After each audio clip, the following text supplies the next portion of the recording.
vamos voltar a falar sobre ufologia, Isso. né? Porque a gente tem muito o que falar nesse assunto. É verdade. O que é a ufologia? Vamos começar daí, né? Tem gente que às vezes tá ouvindo falar e nem sabe, né? É verdade. Uhum. Ufologia, como o nome fala, né? Ufologia, é estudo. O UFO é objeto voador não identificado, a tradução do inglês, né? Então seria o estudo dos objetos voadores não identificados. Então, não é estudo de alienígena, não é estudo de extraterrestre, até porque a gente não tem certeza absoluta, 100% até hoje, de que todos são extraterrestres, todo fenômeno luminoso que aparece. O que a gente sabe é que são objetos voadores não identificados, e é isso que a gente estuda dentro da ufologia. Todos os objetos voadores não identificados e todos os fenômenos que estão ao redor dele, né? Então, tudo que acontece relacionado à ufologia, a essas luzes estranhas que aparecem, a gente estuda. Né? Isso vale para, por exemplo, marcas no corpo das pessoas que são queimadas, marcas em carro, no automóvel, às vezes uma fiação elétrica que queima, alguma coisa assim, um defeito no carro. Marcas no solo que eles deixam também, né, que a gente chama de ninhos. Não confundir com os sinais no trigo, que é outra história. Pode ter relação também, mas não é uma marca de pouso, como algumas pessoas confundem, né? O pessoal, tem gente que acha que o escoador pousou e deixou aquela marca no trigo. Não tem nada a ver. Que lá é uma outra coisa. Que lá, acredita-se na ufologia que são sondas que passam em cima do trigo e deixam aquelas marcas, como se fosse uma forma de comunicação. Como se estivesse deixando uma frase escrita para você trocar informação, alguma coisa assim. Então é uma coisa diferente, que são os agroglifos, né? Que aconteceu aqui em Prudentópolis, aqui perto, né? Pertinho de Guarapuava. E aconteceu também no interior de Santa Catarina. Enfim, veio para o Brasil já há alguns anos, 2006, se não me engano, 2008, começou aqui. Até então só acontecia na Inglaterra, na Europa, né? E agora que começou a vir para o Brasil também. O ano passado eu não soube de nenhum caso. O ano retrasado teve. Ou foi ao contrário, o ano retrasado não teve, o ano passado teve. Agora já tô me Eu confundindo. acho que ano passado não teve, porque ano retrasado eu me lembro ainda que a gente conversou sobre O isso. que a gente sempre está de olho. Esse ano não, até agora nada. Nós já estamos em novembro. Normalmente aparece em outubro, que é a época de colheita do trigo. E até o momento eu não vi nada. Mas uma das palestras vai ser sobre isso, né? Vai aprofundar bem esse assunto.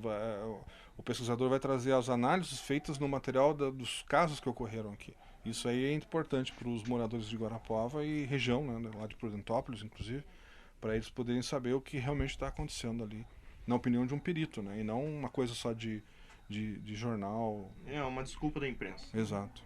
E essa ciência, digamos assim, ela é reconhecida, digamos assim? Não, no Brasil não. Pesquisa mesmo? Na Rússia, ela não só é reconhecida, como existe profissão de ufólogo, pra você ter uma ideia. Lá você pode fazer um concurso para ser ufólogo do governo e estudar ufologia. Né? Cada país trata de uma forma diferente do outro. No Brasil, não é reconhecido pela ciência, os cientistas não categorizam a ufologia como ciência, eles chamam de pseudociência. Né?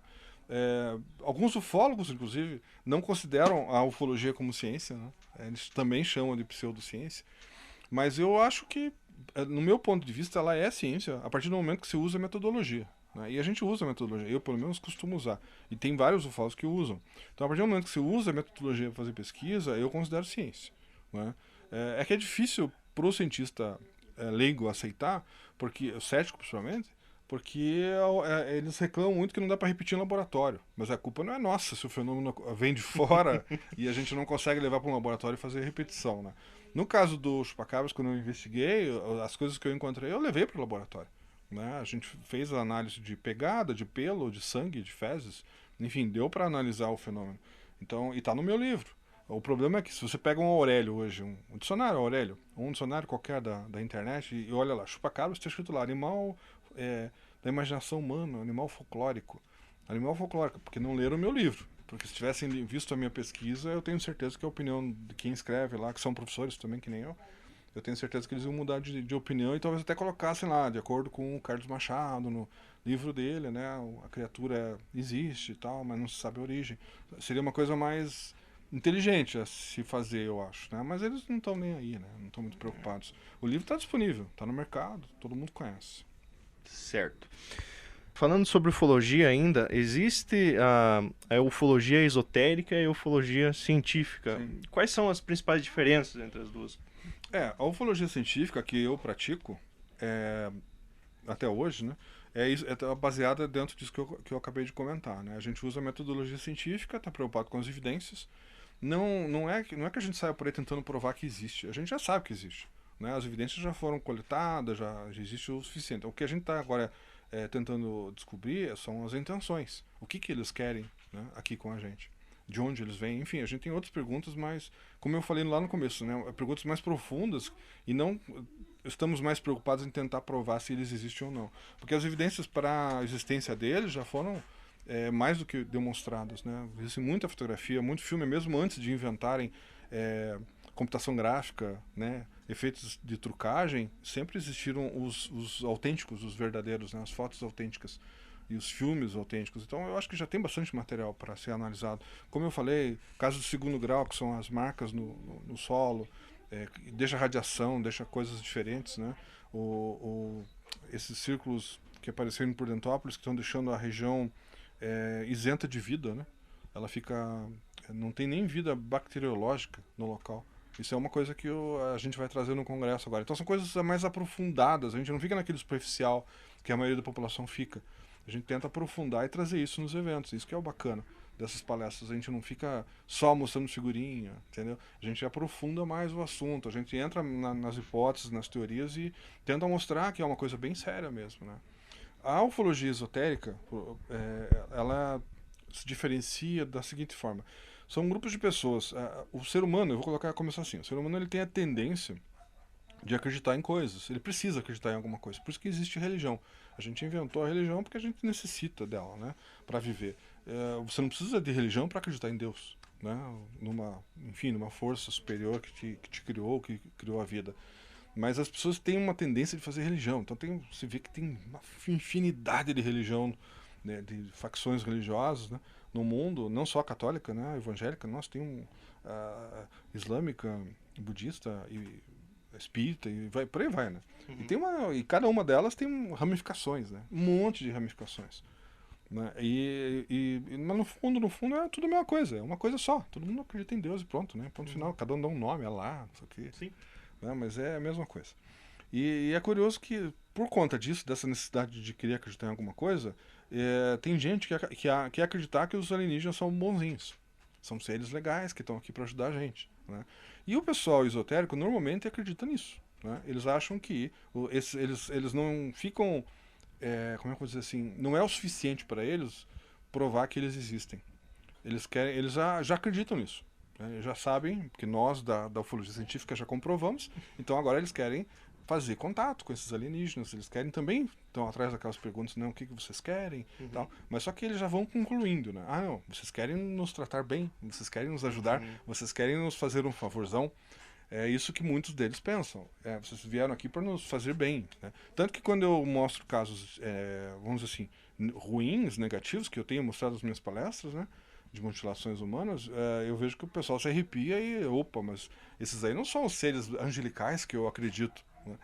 Bom, acredita. Né? É uma questão de crença. Então, no meu ponto de vista, a ufologia esotérica, ela está mais para esse lado esotérico de crença. Né? Eu já frequentei grupos místicos, né? Eu também, né? Eu também busco perguntas e respostas, né? Tenho minhas perguntas e procuro respostas. E às vezes, quando a gente não encontra na ufologia científica, a gente, né? Vamos ver se então a resposta está lá. Participei, fiz pirâmide, fui em vigília. Gente, não vi nada, nada, né? Não vi nada. No máximo uma luzinha num dia lá, uma das vigílias que a gente fez. Mas no mais, para mim, foi perder tempo. No meu ponto de vista, para Uhum. mim, né? Uhum. Eu sei que para algumas pessoas isso faz bem. Né? É como eu falei antes, né? A religião faz bem para ela? Faz. Então, a ufologia esotérica também faz. Sim. Então, beleza. Uhum. Não tá fazendo mal para a humanidade? Eu não tenho problema nenhum com isso. Só não me convide mais para participar, porque eu já fiz a minha parte. Já Eu fez a sua escolha, participei. né, já. Exatamente, Uhum. eu fiz a minha escolha. E eu sei que, do meu ponto de vista, né, como pesquisador, eu acho que a coisa é um pouco mais profunda, ela é um pouco mais complexa. E não é tão simples assim como eles vêm aqui só para ajudar a gente. Eu acho que é mais difícil de entender. Como é que você vai tentar entender inteligência alienígena? Né? Ou pior ainda, extraterrestre, como o pessoal coloca. Porque alienígena tá cheio aqui no Brasil, né? Punk alienígena, né? Uma gangue de qualquer pessoa que pensa diferente de você são alienígenas, né? Alienígena Uhum. é uma palavra que o pessoal abusa um pouco na ufologia. Mas essa terrestre seria de outro planeta, né? E até hoje não existe nenhuma prova concreta de que são extraterrestres. Né? Tanto que eu trabalho no meu segundo livro, né? Que é o Estranha Colheita, que eu mostro, que eu vou dar palestra, inclusive, nesse outro... na minha palestra, né? No evento que a gente está organizando, agora aqui em Guarapuava, é justamente falando sobre esses casos, né? Casos que nem a polícia conseguiu resolver. São casos bem polêmicos. Eu não estou dizendo que ele é ufológico, mas a ufologia está trazendo mais respostas para esses casos do que a polícia está conseguindo. Então a gente tá fazendo essa relação e eu não estou colocando são extraterrestres, não é isso, absolutamente. Eu coloco como uma das hipóteses, né, de ser extraterrestre. Eu acho que existem outras, e uma delas que a gente trabalha, inclusive, que é difícil também de comprovar, são dimensões paralelas, que é uma ciência que está sendo... É uma ciência, não, perdão. É um assunto que é fato científico que está sendo estudado pela ciência acadêmica ortodoxa, aquela que não acredita em ufologia. Os cientistas, né, que são físicos, eles estão estudando dimensões paralelas, estão estudando várias teorias nesse sentido e já estão acreditando, teoricamente, que elas existem.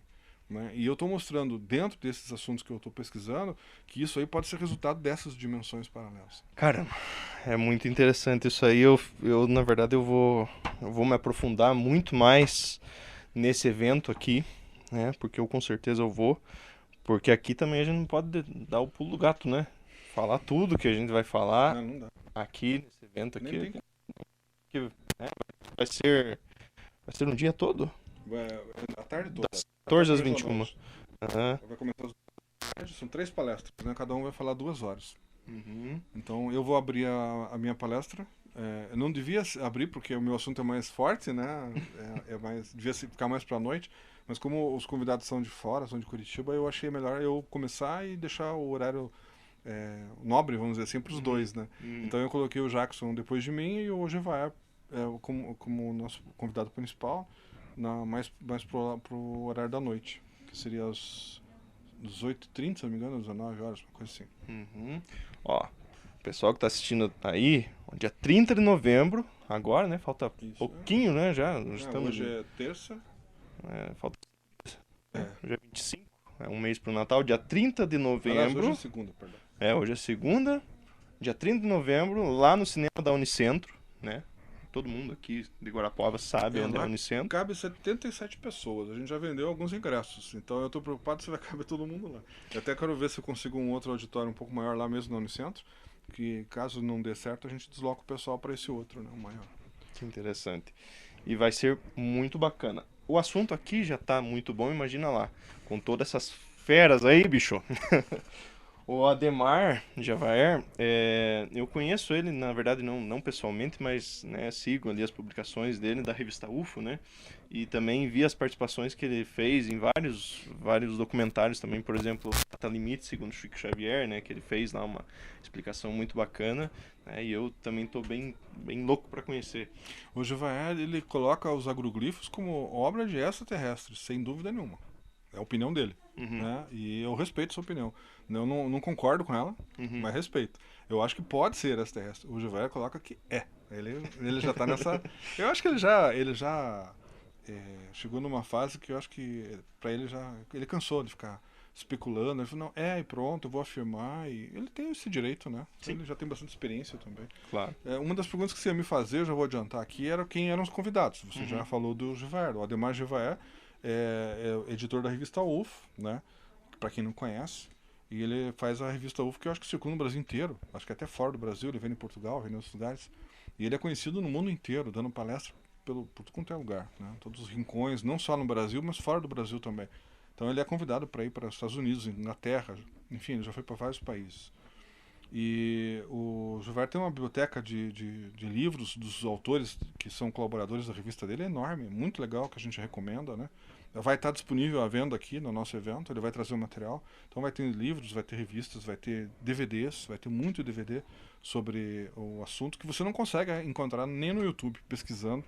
Você não acha, porque tem muita coisa que ele legendou, que veio lá de fora, né? Que são material exclusivo, muito bom, né? Material de primeira qualidade. Mas o que eu ia falar é que eu conheço o Gevaer antes dele ser autor da revista UFO. Quando ele começou a ser... Quando ele era ufólogo ainda. Ele é de Maringá. E ele pesquisava ufologia lá, pesquisava mesmo, pesquisa de campo, né? Hoje ele não tem tempo, ele é editor da revista, então ele faz mais matéria para a revista, né? Uhum. Mas naquela época ele fazia pesquisa mesmo, né? E hoje ele tem uma equipe que faz pesquisa para ele, né? E naquela época ele que era, botava, arregaçava as mangas e Ia pro campo. ia pro campo. O Maringá ele tem um caso bem conhecido, ele tem dois casos bem destacaram ele a nível nacional, acho que até internacional. É um caso de um abduzido lá, que eu não me lembro agora o nome, porque eu não conheço direito a região do Maringá, mas foi num bairro lá. E um cara que foi abduzido e ficou bem conhecido, virou até livro. O Gilberto chegou a transformar em livro esse caso. E o outro é uma foto de um OVNI que foi tirado lá perto em Maringá, uma foto noturna que você vê um disco perfeitamente, assim. Tá? E foto da época dos filmes, ainda que você tinha que revelar. Né? Não Não tem é. muito. É, ela foi analisada, foi autenticada, não é montagem nem nada. Eu lembro dele quando ele foi a Curitiba a primeira vez, que a gente se conhecia por carta, pra você ter uma ideia. A gente se correspondia por carta, que é uma coisa que ninguém mais usa, né? Não existia internet naquela época, né? Imagina década de 80. E o Rafael Cury, que é o organizador dos eventos lá em Curitiba na época, é até hoje, também, ele também faz eventos. Os dois fazem, né? Tanto o Givar quanto o Rafael. E ele convidou o Givar para ir dar uma palestra lá. Daí o Givar veio de Maringá e eu fui receber ele na rodoviária, eu nunca esqueço disso. Quando eu chego lá, aquele rapaz novo ainda, né? Hoje ele já é um senhor que nem eu. Mas aí ele chegou, aquele rapaz novo, barbudo. Sempre foi barbudo, quer dizer, eu acho que hoje ele não é mais. Agora ele não tem usado barba. Tem pela foto dele. Ali, tá Mas naquela época ele usava barba, usava que nem eu, assim, só que era uma barba mais jovial, né? Barbudo, com um monte de mapas embaixo do braço para mostrar os locais de pesquisa que ele tinha aponteado, né, na palestra dele. Eu nunca esqueço disso. Eu fui receber ele na rodoviária lá e fui buscar ele de carro, levar ele pro hotel. E foi a primeira vez que eu vi ele, pessoalmente, né? E daí nós ficamos muito amigos, né? E o tempo foi passando, eu acabei virando colaborador da revista, depois ele criou a revista, né? No começo era Ufologia Nacional e Internacional, depois ele mudou, ele tinha uma outra revista chamada Psiufo, que era de parapsicologia, depois ele juntou as duas e puxou mais para ufologia, né? Que é a revista UFO, que está até hoje no mercado, né? Você consegue. Para quem não conhece, se você não tem acesso na tua cidade, você pode entrar na internet, procurar lá, que você encontra fácil. O site deles para venda, tudo, né? O Facebook ele tem muita informação. Esse é o Gevaer. Daí depois tem o Jackson. Né? O Jackson Camargo também é uma pessoa bacana. É amigo meu já de longa data de Curitiba. Ele pesquisa ufologia, acho que desde que ele era criança, pelo que eu me lembro. E ele teve. Ele é aqui de Pinhão. Veja que interessante, aqui. pertinho de Guarapava. Ele é de Pinhão. Eu lembro que a família dele, os casos que ele me narrou, que aconteceram com ele de ufologia, são aqui de Pinhão. E daí ele foi para Curitiba, tentar se dar bem profissionalmente lá, que eu acho que está. Casou e está com família lá. E nesse inteirinho ele acabou fazendo um grupo de pesquisa ufológica, eu não me lembro agora, não, acho que era GPUC o nome. E daí quando eu conheci ele, eu falei para ele, venha pro meu grupo, que é mais antigo e tal, né? Já está mais tempo no mercado. E você já vai usar o CPEX como... E ele gostou da ideia. E entrou, né, de cabeça e praticamente é o representante oficial meu hoje lá em Curitiba, né? Ele que toca o CPEX, né? Que é o Centro de Investigação e Pesquisa Exobiológica. E ele criou uma página, um portal, que a especialidade dele é a análise de sistemas, né? Ele mexe com computador, essas coisas. E daí ele resolveu fazer uma página, mas uma página, né, chamada Fenômeno. Não é um blog, é um site que a gente chama de portal Fenômeno. No Portal Fenômeno você vai encontrar praticamente tudo sobre ufologia, não só do Brasil, mas internacional, principalmente documentações, né? Todos os documentos que a gente consegue, tanto eu quanto ele, a gente disponibiliza de graça para todo mundo lá. Né? E entre muitos materiais tem muita coisa legal lá, tem boletins de grupos que já não existem mais, revistas ufológicas que saíram na França, na Bélgica, sabe? Ele está colocando tudo lá disponível em PDF para quem quiser. Material assim de primeira qualidade, sabe? Para quem quer pesquisar e aprender um pouco mais, tem inglês, francês, espanhol, alemão, o que você imaginar, né? Tá tudo lá. Vai ficar na descrição também, com certeza, porque eu mesmo vou querer ver isso aí. E ele trabalha, ele vai... Sim, o Jackson ele se especializou em analisar fotografias também de OVNIs no espaço. Fotos da NASA, fotos das viagens espaciais que tem a ver com OVNIs. Então o astronauta fotografou um OVNI, ele vai lá e cata foto. Apareceu um OVNI na Lua, ele vai lá e cata foto. Filme também, né? Não só fotografia. Então ele analisa tudo com rigor metodológico para ver se realmente é um objeto voador não identificado, que a gente não sabe se é ou não extraterrestre, ou se é alguma coisa, algum fenômeno natural, enfim, terrestre, né? E daí ele vai trazer isso na palestra dele. Ele vai mostrar. Então, enquanto ele vai trazer isso, o Gilbert vai trazer o resultado das análises dos agroglifos que eu comentei, né? O Gilbert, ele veio, fez várias matérias aqui e também vai trazer o resultado dessas pesquisas agora, né? Entre algumas coisas que eu comentei aqui, ele vai mostrar outras também. Então, vale a pena. As duas palestras são bem interessantes, né? Que a sua também. A minha, eu também sou conhecido a nível nacional, eu não sou internacional que nem o Gilbert, mas no Brasil o pessoal tem gostado bastante dos meus trabalhos. Eu sou mais conhecido em São Paulo, né, e um pouco no Paraná, mas Paraná menos que São Paulo, por incrível que pareça, porque eu tenho dado muita palestra em São Paulo, Rio de Janeiro também, então o pessoal lá acaba me conhecendo mais. Mas eu tô trazendo agora, né, já que eu vivo aqui em Guarapuava, e já que estou organizando o evento, eu pensei em trazer para as pessoas daqui um pouco dessa minha pesquisa também, né? Que tem relação com esse meu livro, O Estranha Colheita, que é o trabalho mais recente de pesquisa.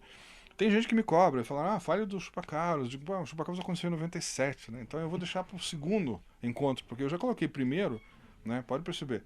Eu botei primeiro, porque às vezes a pessoa não tem certeza se vai fazer o segundo, então ela só coloca encontro ufológico. Eu coloquei primeiro porque eu tenho a intenção de fazer o segundo, o terceiro, o quarto. Vai depender, na verdade, do interesse das pessoas. Se o público vier e eu ver que eu tenho resposta, que eu preciso de público, né? Sim. Se vier a público, não tem por que não fazer o segundo, não tem por que fazer o terceiro e assim por diante.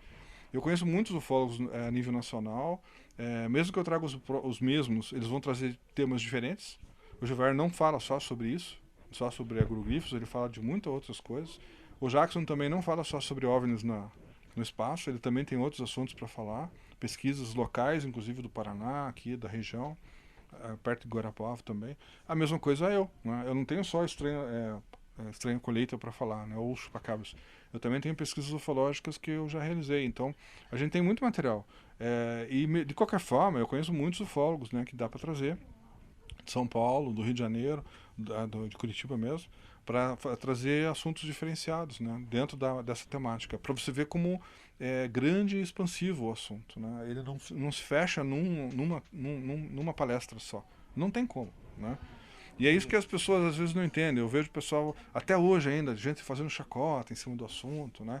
Eu divulgo lá, eu divulguei até eu coloquei o cartaz para divulgar no Brechózinho de Guarapuava, que eu achei que era um canal, né, para as pessoas que se interessam, que de repente estão lá vendendo e comprando, de repente, olha, vai ter um evento, né, e vi que o pessoal, alguns brincam, né, com o assunto, e eles brincam porque eles não conhecem nada, nunca leram nada sobre o assunto, não levam a sério por conta disso, falta de conhecimento. Essa é a ignorância no bom sentido, né? Claro. Sem querer ofender ninguém, mas é a ignorância, que a pessoa, né, não conhece, então... Se eles dessem uma chance, uma oportunidade, fosse no meu evento, assistisse uma palestra ou lesse um livro, né? Não necessariamente ir na palestra, mas lesse um livro sobre o assunto, para aprofundar mais a opinião, aí sim ele teria condições. Agora, hoje o pessoal está acostumado a ficar só lendo no Facebook, né?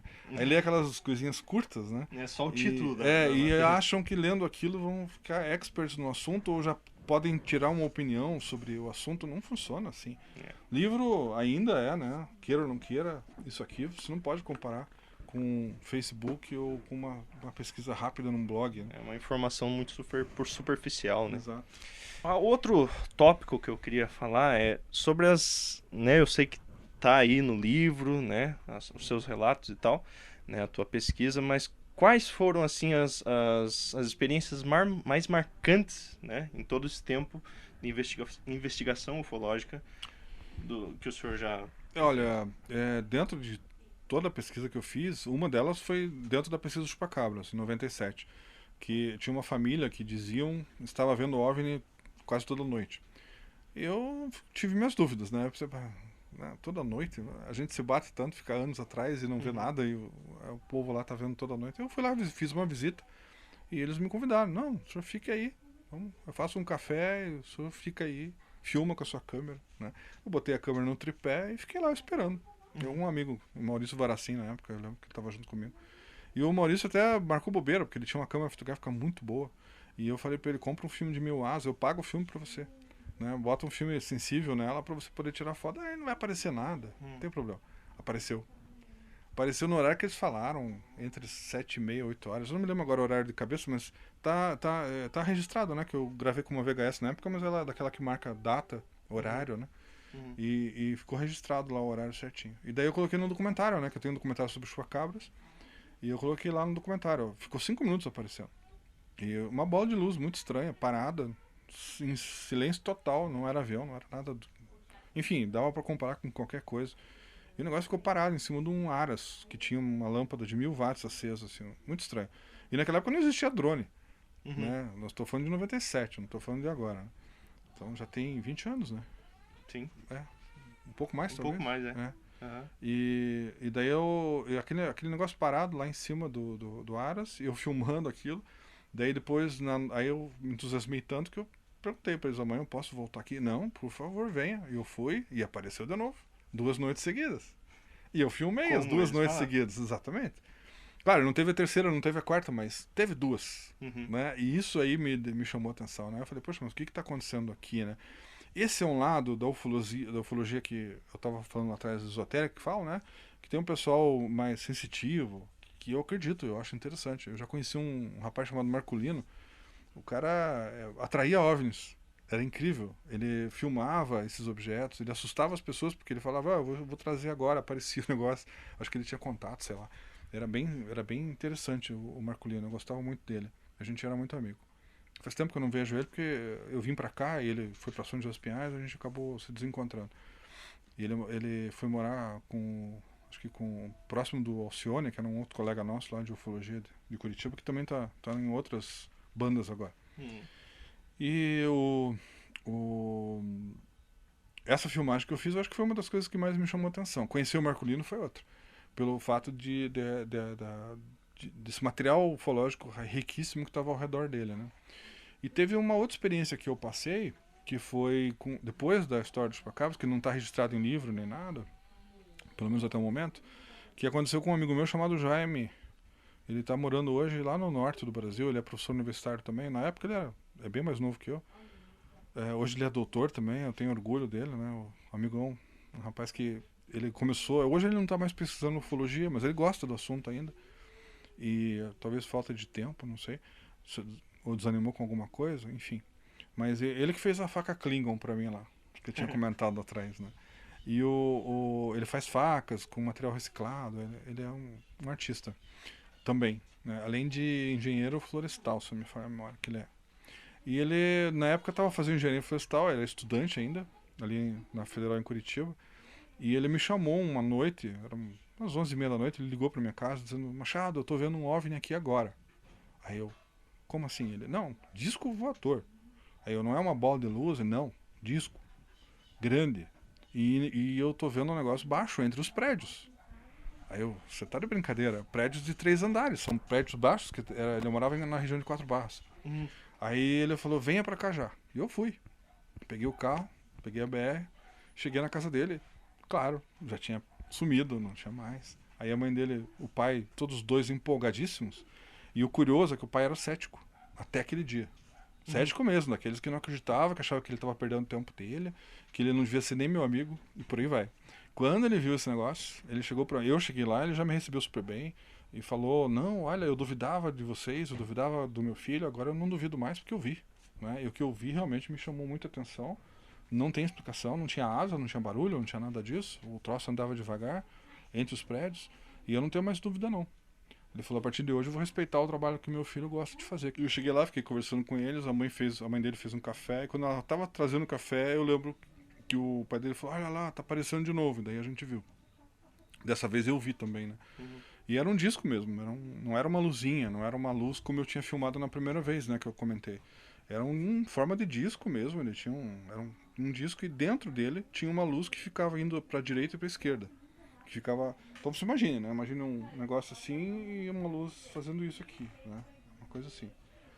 Chamava atenção mesmo.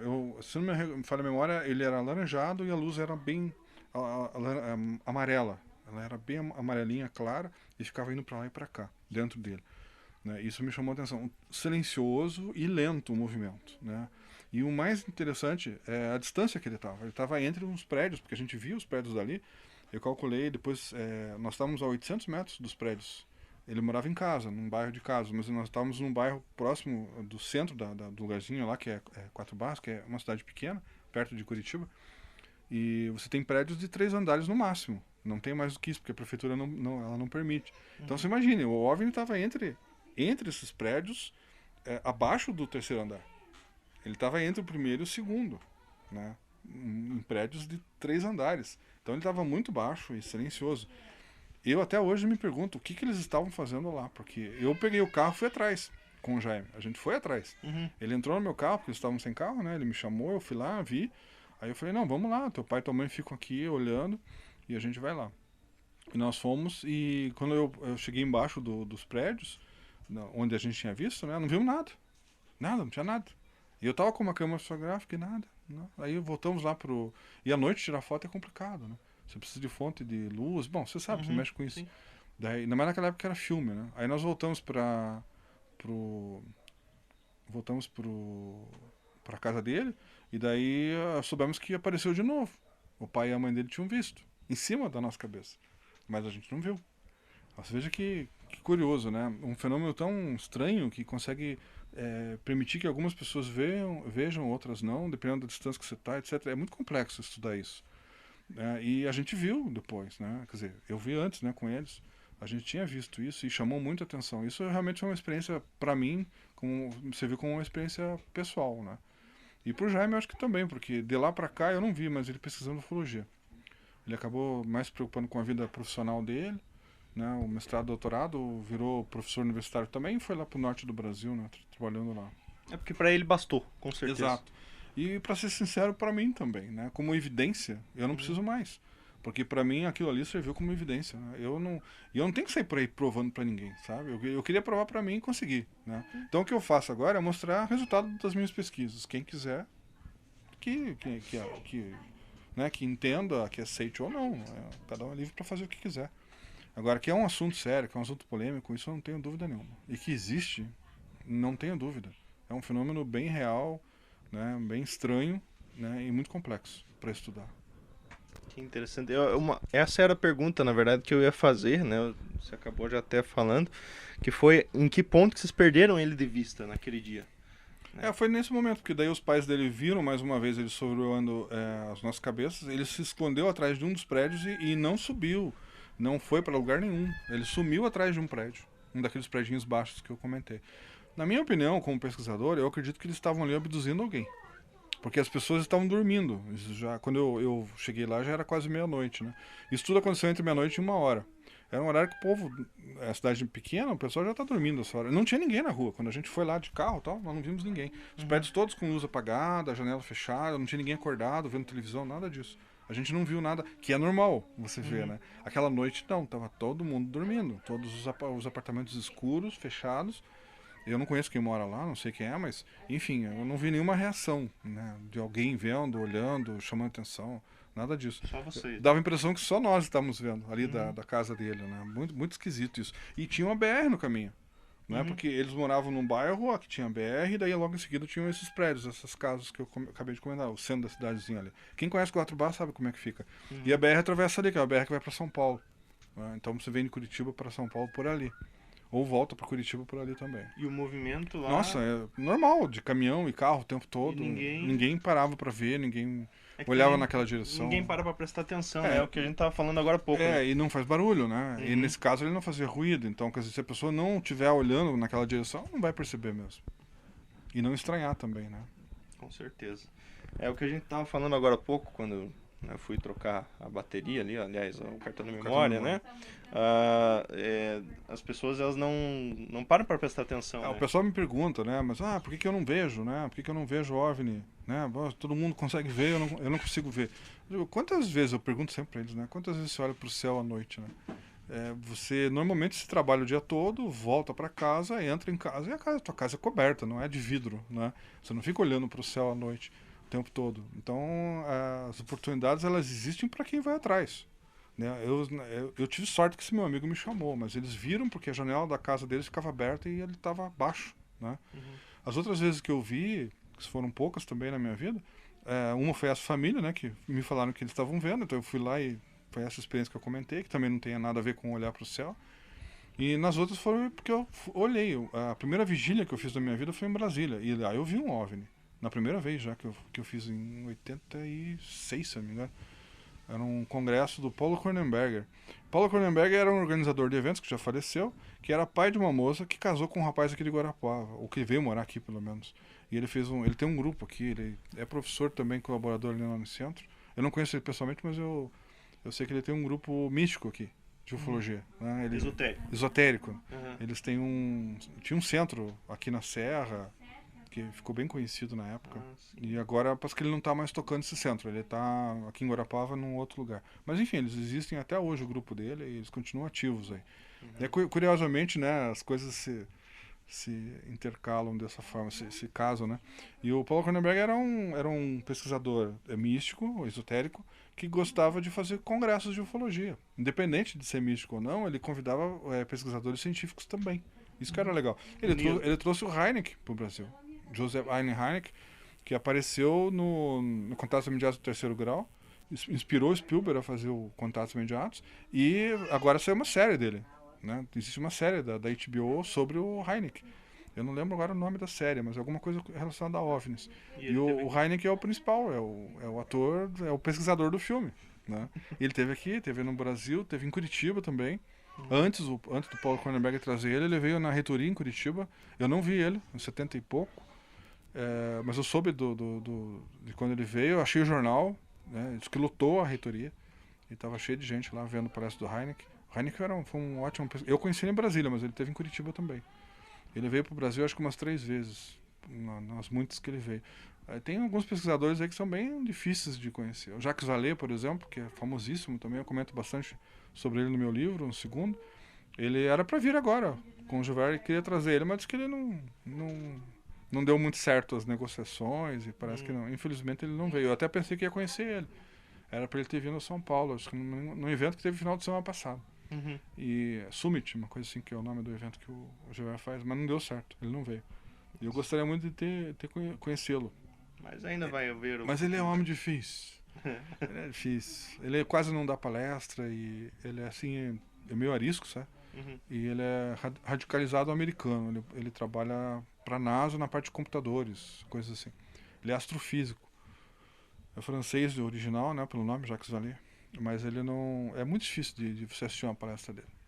Bom, então, professor, para a gente finalizar, né, que já ficou com certeza bastante longo, né, vamos chegar nesse último tópico, né, que são os assuntos relacionados à ufologia que são um pouco mais populares, né, que a maior parte das pessoas, né, que corre um pouquinho atrás dessa informação conhece, que são nomes como, né, Área 51, o caso Roosevelt, o que mais, a base Dulce, o Oumuamua, né, que foi um dos casos mais recentes aí. O que se tem para falar sobre isso, né? Olha, desses casos clássicos aí, o caso Uma eu não sei muita coisa, para falar a verdade, né? O que eu conheço é de literatura. Tinha uma revista chamada Stendek, uma revista da Espanha, que falava bastante sobre eles. Tinha muita fotografia com aquele H que aparece. Mas eu não me aprofundei, né, nesse caso. Já a Área 51, ela ficou bastante conhecida, famosa. Eu acho que hoje já não deve ter muita coisa lá. Mas eu já vi alguns documentários que eu fiquei impressionado. Conheço amigos que estiveram lá e filmaram OVNIs em cima da região. Eu assisti uma vez um documentário de um inglês que eu gostei muito, que ele falava... eles dizem que aqui na Área 51 não existe a tal da Área 51. Então nós vamos pegar um avião e vamos passar por cima.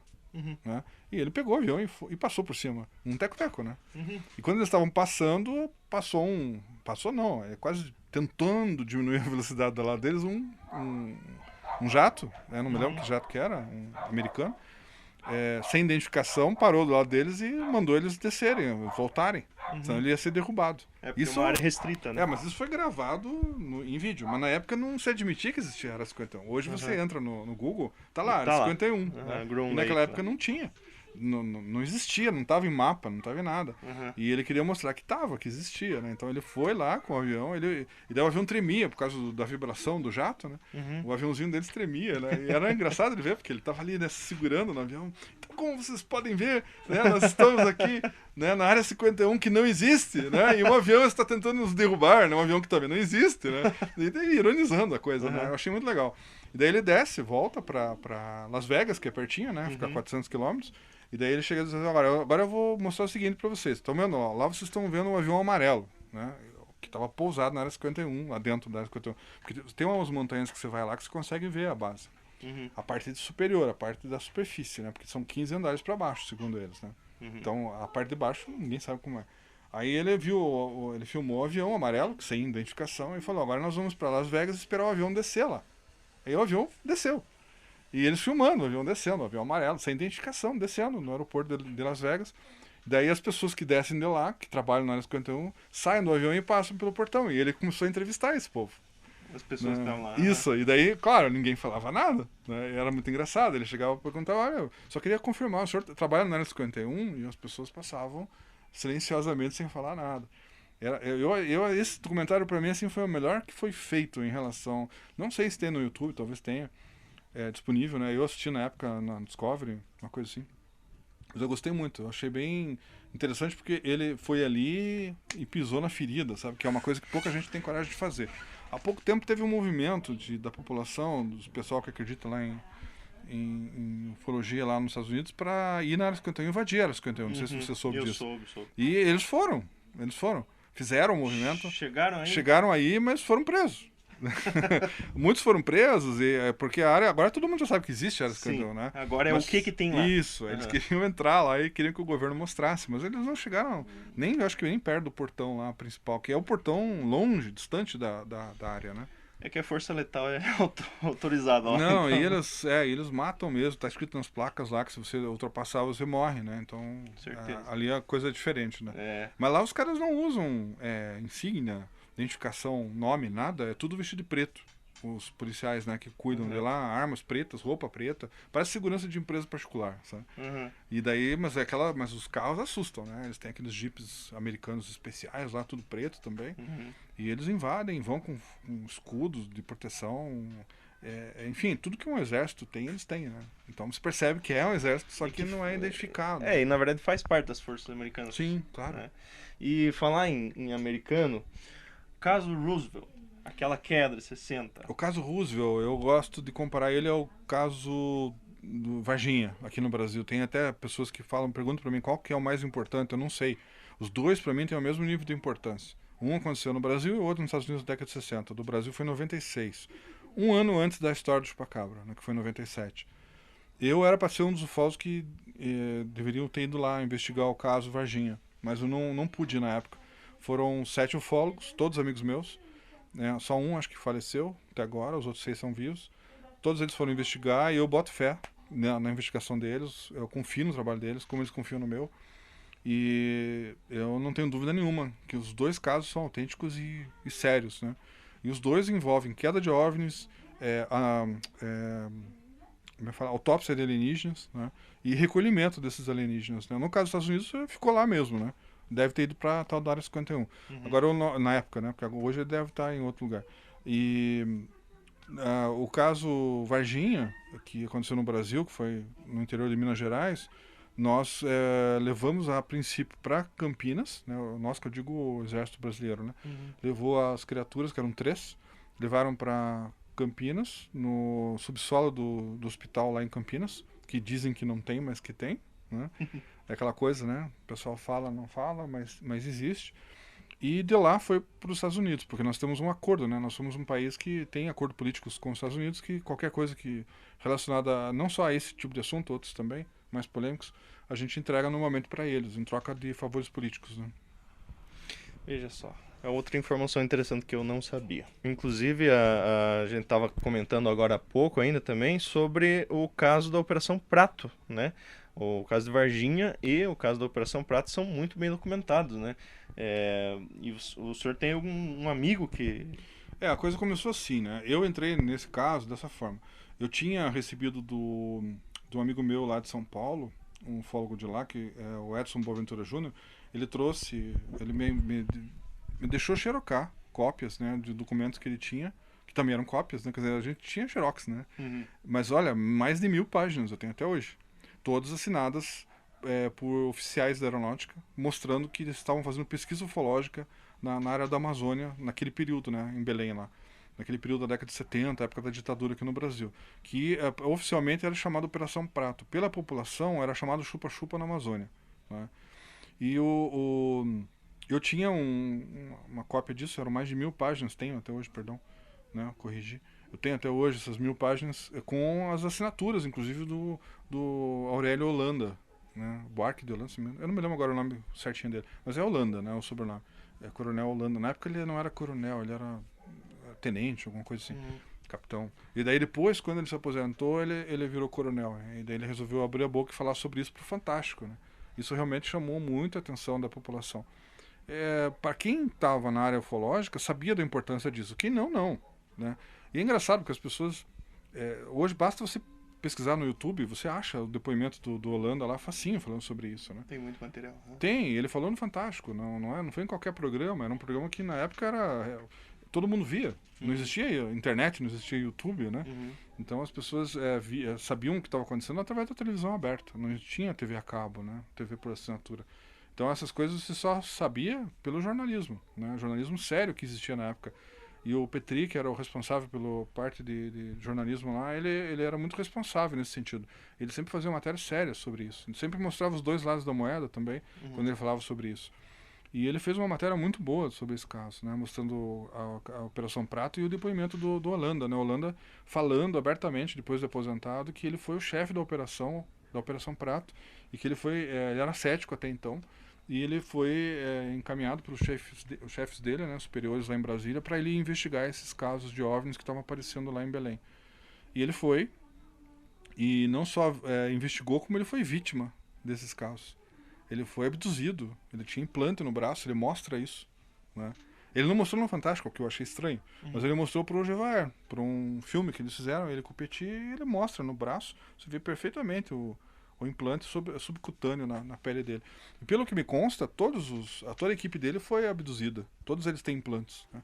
Inclusive os outros elementos que eu vou comentar, porque passado um tempo depois desse caso, eu conheci um rapaz chamado Daniel Ribisso, que esteve em Curitiba.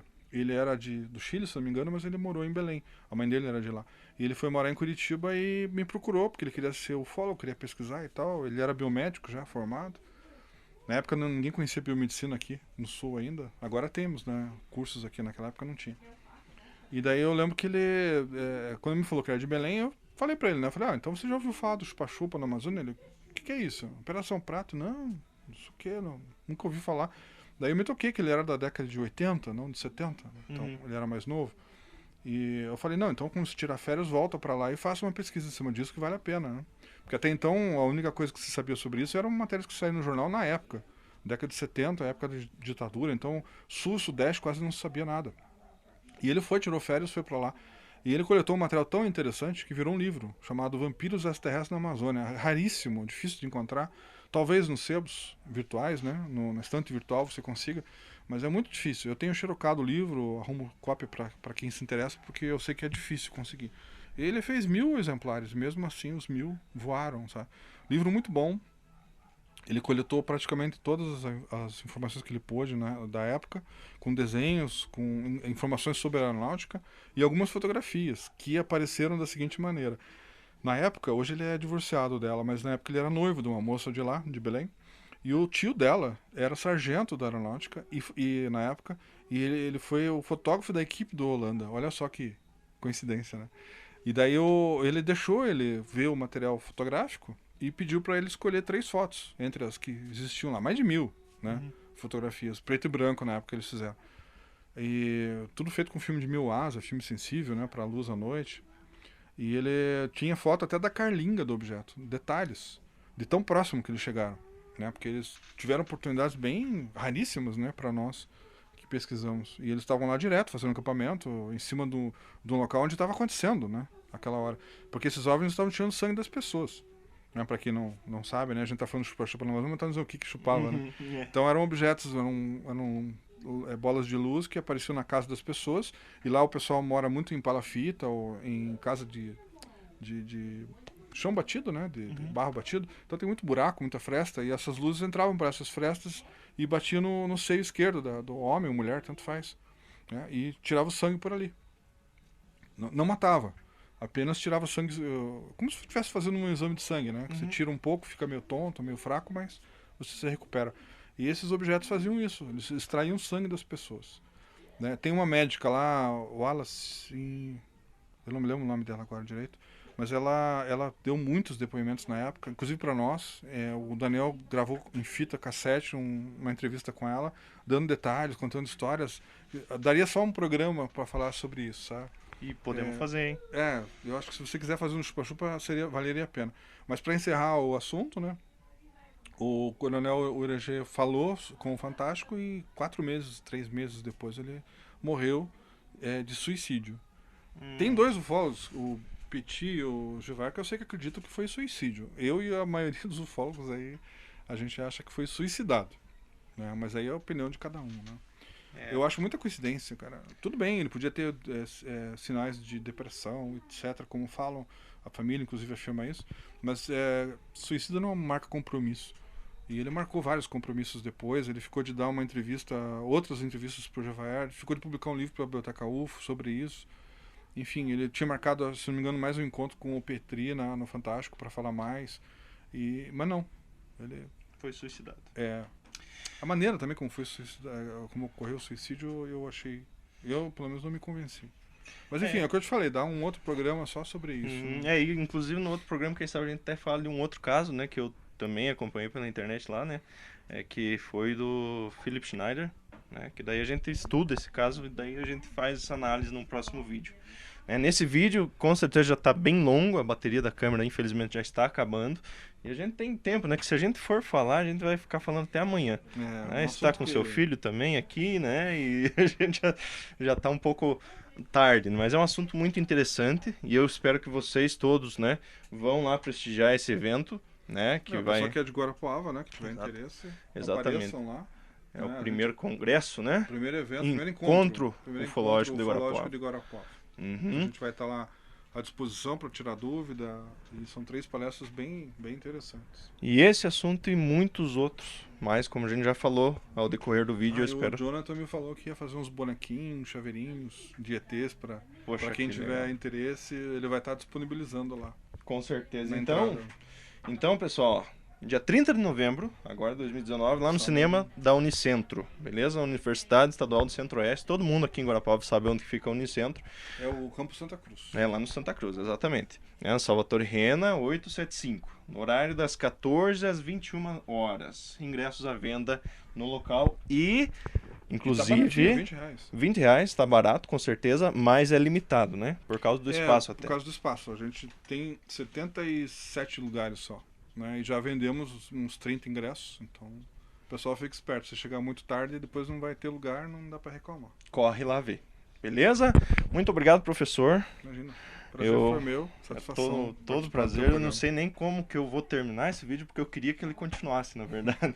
E eu espero que todo mundo que está assistindo aí também. Mas a gente faz outros. Vamos fazer, com certeza. É só a gente marcar, se organizar e vai dar tudo certo. A gente vai se ver no evento, né? Agora dia 30. Certeza.